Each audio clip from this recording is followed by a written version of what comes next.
Hello, আসসালামু আলাইকুম।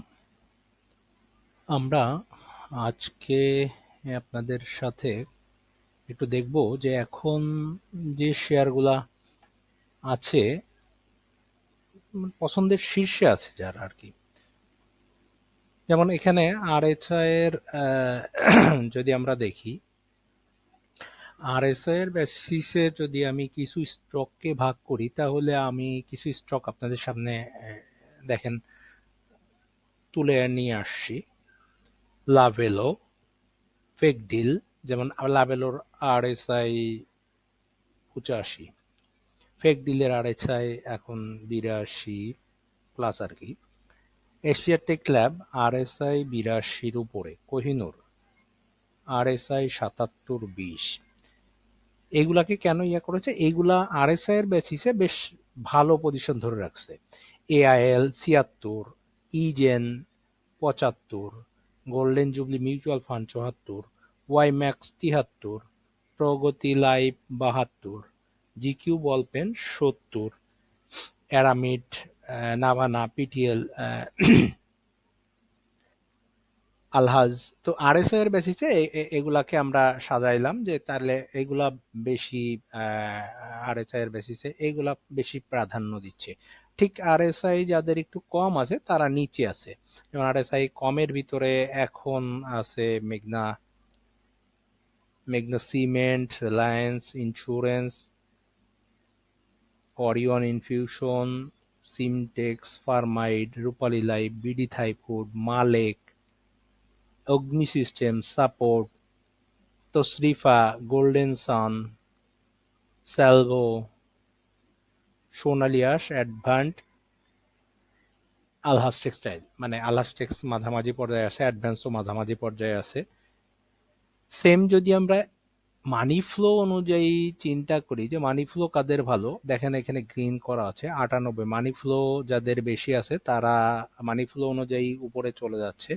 এই শেয়ারগুলোর ভিতরে মানি ফ্লো বেশি আছে ফেক ডিল, ইজেন, Navana pharma, Asiatic lab, Wimax, GQ ballpen, Kohinoor, Tosrifa, Aramit, সোনালিয়াস, প্রগতি লাইফ, এআইএল, অ্যাডভান্স। এরকমের মানি ফ্লো সবচেয়ে কম আছে পিটিএল এ, অগ্নিতে, সিমটেক্স, ফার্মাইড, রিলায়েন্স, বিডি থাইফুড। তার মানে এগুলাতে মানি ফ্লো এখন বর্তমানে কম। যদি মানি ফ্লো আবার কন্টিনিউশন হতে থাকে দেন বেশ ভালো অবস্থানে চলে যাবে। ভলিউম যদি চিন্তা করে আমরা এই শেয়ারগুলোকে একটু চিন্তা করি, তাহলে ভলিউমের দিক দিয়ে এগিয়ে আছে যেগুলা, সেগুলা দেখেন সামনে আসতেছে। ঠিক তেমনি এখানে কেন এগুলা দেখাচ্ছি, দেখেন এক কয়েকটি বেশ কিছু শেয়ারের ভিতরেও আপনি বিভিন্নভাবে অ্যানালাইসিস করতে পারেন যে এই ক্রাইটেরিয়ায় কারা উপর দিকে যাচ্ছে। যদি ভলিউমের চিন্তা করি, ভলিউম সর্বনিম্ন ভলিউম হচ্ছে ধরেন এখানে মেঘনা সিমেন্ট, ফার্মাইট, সোনালিয়াস, অ্যারামিড, কোহিনূর, এগুলা আলহাজ টেক্সটাইল, এগুলোর ভলিউমের দিক দিয়ে অনেক কম।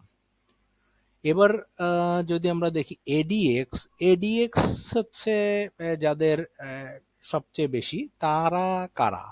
এডিএক্স হচ্ছে আপনাকে আপনার ট্রেনটা কত স্ট্রং আপনি সেটা বুঝতে খুব সহজ হবে। তার মানে এডিএন এর, এডিএক্স এর ট্রেন্ড অনুযায়ী, এডিএক্স এর ভ্যালু অনুযায়ী আপনি সর্বোচ্চ স্ট্রং পাচ্ছেন লাভেলো, এশিয়াটেক, কোহিনূর, এআইএল, ফেকডিল, স্যালভো, ফার্মাইড।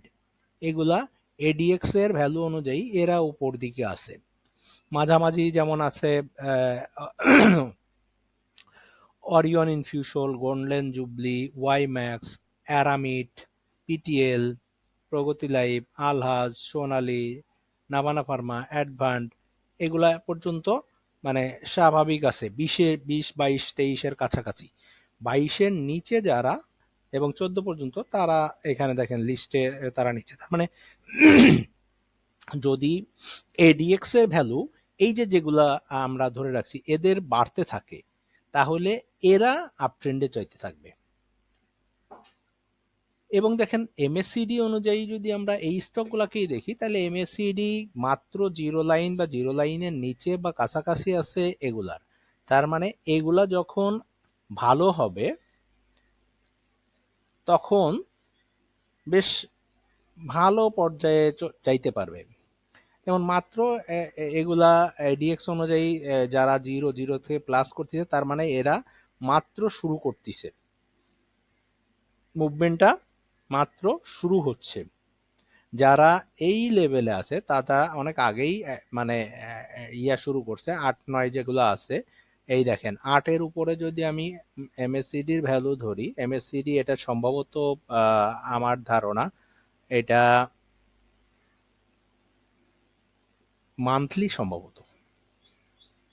আমি এখানে মান্থলি এমএসসিডি নিয়েই সম্ভবত হ্যাঁ মান্থলি এমএসসিডি, মান্থলি এমএসসিডিটাকে নিয়েই একটু দেখতেছিলাম। তো মান্থলি এমএসসিডি যাদের 8-এর উপরে, তার মানে এইগুলা দেখেন স্ট্রং ট্রেন্ডি স্টক ছিল। যারা দেখা যাচ্ছে কি যে মাত্র 1 2 বা 1.5 এই লেভেলে যারা আছে এখান থেকে 8 পর্যন্ত, তার মানে এরা মাত্র শুরু করে বা সামান্য একটু শুরু করছে। মান্থলি এমএসিডি তাদের দেখা যাচ্ছে 8-এর নিচে, এরকমের স্টক কিন্তু খুব কম। এক থেকে যদি আমরা বলি 1 থেকে 4 পর্যন্ত পাচ্ছি তাদের এমএসিডি ভ্যালু মাত্র স্টার্ট করতেছে। এবং এমএসিডি যাদের ভ্যালু জিরো লাইনের নিচে তাদের স্টক হচ্ছে এগুলা। যেহেতু এগুলার এমএসসিডি পাচ্ছি না, বিকজ মান্থলি অনুযায়ী এমএসসিডি, এশিয়াটেক, কারণ এগুলা নতুন, এই কারণে এদের এমএসসিডি আমরা পাচ্ছি না।